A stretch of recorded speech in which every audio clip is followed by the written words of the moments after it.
staying. Hoffa and his guys. Well, Hoffa and his guys used to hang out in the bar, and I didn't really know exactly, much about them. I just knew that we had the nicest bar in the city at the time. It was brand new, And they used to come in, and all the mafia guys came in. There's many times I've been approached by the FBI. Hold on a second. The FBI has approached you.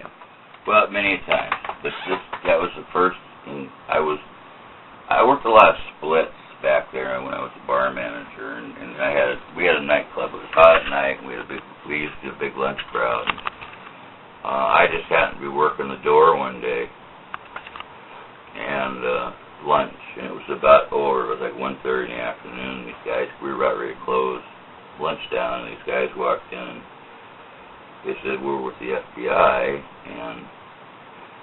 and so we said, well, I asked you some questions about Jimmy Hoffa, and I about dropped my drawers. That was the last person that anybody, want to be saying anything about. He was just dead, just lost him, and, nobody knew where in the fuck he was, and, so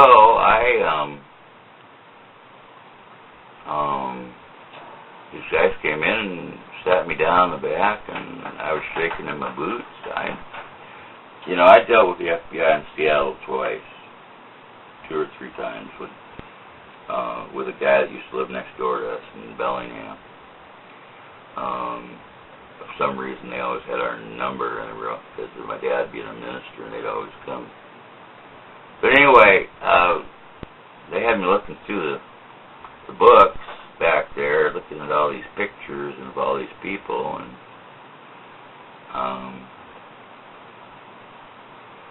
I just looked through them, and he asked me if I knew if I'd seen this person, because they had been in the bar like a week. They were in the bar like, I don't know if it was that day he died or the day before. Disappeared. Disappeared, yeah. Sure he's dead, but they don't know the exact day. That's right. So, I don't, because I have to say I don't know.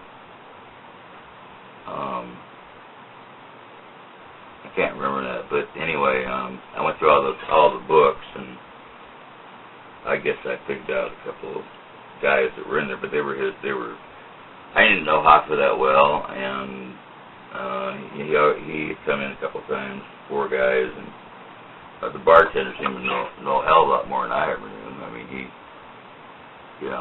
When all those mafia guys would come in, there was this one guy that, and this is another situation, but what happened was after Hoffa, and I'll go back to him, but after Hoffa disappeared, the whole hotel got swamped with reporters. We were just like the headquarters for finding Hoffa, and it was like crazy. But after that, there was what was his name? I don't remember his name. There was this big motherfucker in the bar one night, drinking up a storm, getting fucked up and shit. And my bartender,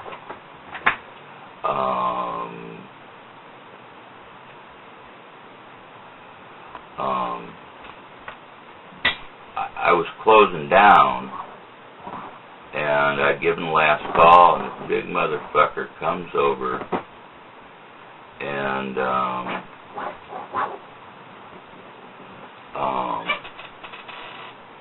tries to pour himself a beer, and I got in front of him and told him, sorry buddy, you can't do that, and the guy was getting really obnoxious with me, but I gave him about a little beer about this much, and it got him out of there, and my bartender, who's been around... Didn't he lift you up onto the bar? Something like that, yeah. He was like 6'4", 6'7". So he lifts you up, and...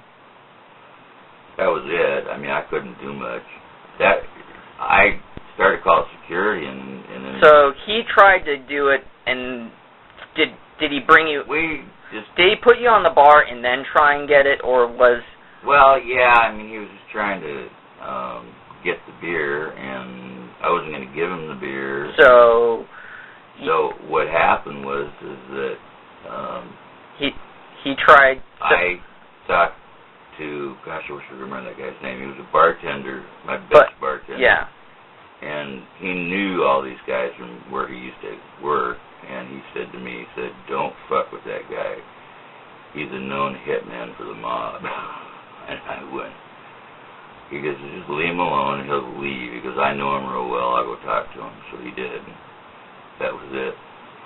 But there was one guy, though. There was one guy that came in once that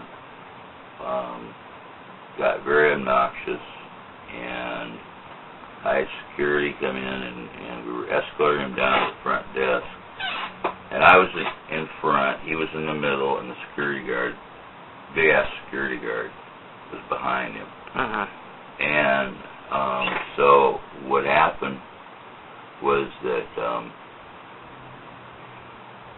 in the middle of this whole thing, he was real drunk, tried to take a swing at me.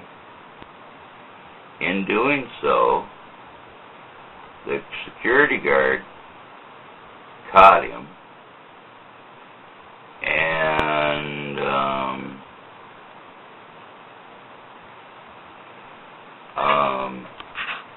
I've never seen this ever happen before, but this security guard, big motherfucker, he was he's undercover, right? Then he took the guy, as the guy swung and grabbed him, the guy just missed him. I mean, this guy was after my ass. Pinned him up against the front desk, just took his spot. This guy took him and just, he didn't break his back, I don't know what he did, but anyway, then the police came, and they had him in the back, and he's cussing up and down, telling the cops to get fucked, everybody's fucked. That's what these guys do when they get drunk, these weird guys, you know. And anyway, they put him in jail he got 18 days or 20 days for what he was doing. They had freaking 6 or 8 cops down there. They had their, you know, 2 guards got there, and 2 more came, and then the sergeant came, and they had it all on tape, and they were going after this guy, and then he